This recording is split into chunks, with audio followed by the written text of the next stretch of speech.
What do you learn from the last day that passed? The last week? The last year?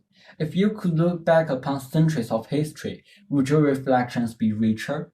A writer Yue Shi reflects that there's only one success in this world, and that is to spend your life in the way you like. After reflections on his own writings about Ming Dynasty, do you spend your life in the way you like?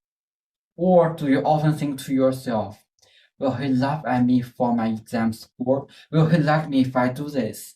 What will people think of me if I do that? I want to practice tennis, but I suck at it. Will they laugh at how I play? Do people look down on me because I'm a little short? We crave for the good comments of others and being included. If someone told you that you spend too much time worrying about what others think, would you say, I'm not care about what others think of me at all? Our greatest hope in this is that others won't notice how much we value their thoughts about us.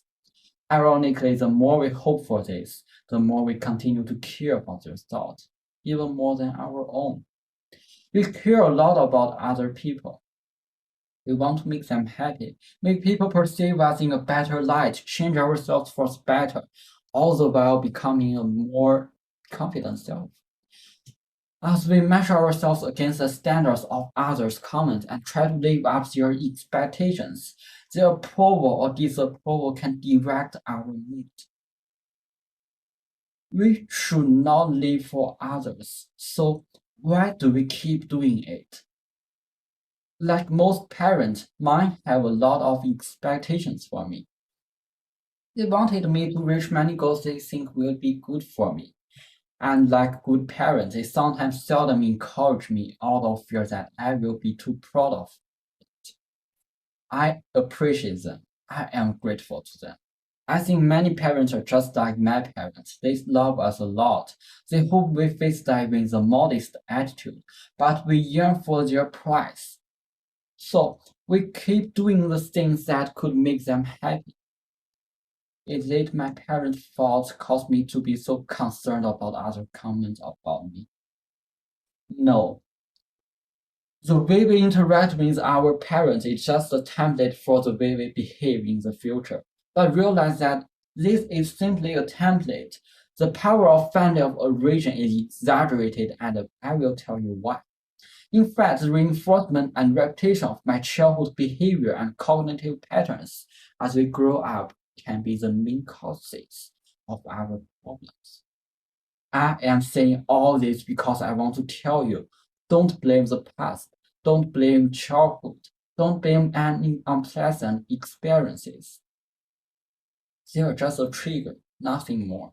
The only good thing about attributing all our problems to some past experiences or event is that it makes it easier for us to have a scapegoat because we could say that they caused everything so that we can continue to avoid our own responsibilities and problems we have to face. Looking at who was at fault and why doesn't do anything to address our obsessive focus on what others think. In fact, many people spend quality time worrying how other people think of themselves, are always eager to chase after the definition of excellence set by others or by society. They think that as long as they reach these goals, they will be alright. Caring so much about what others think of you reflects a strong tension between your ideal self and your real self. You may think you are not good enough, you want to be better, or at least be the same of others by pursuing others' good comments. The essence of the problem of excessive self-concern does not lie in how others see you, but what you think of you.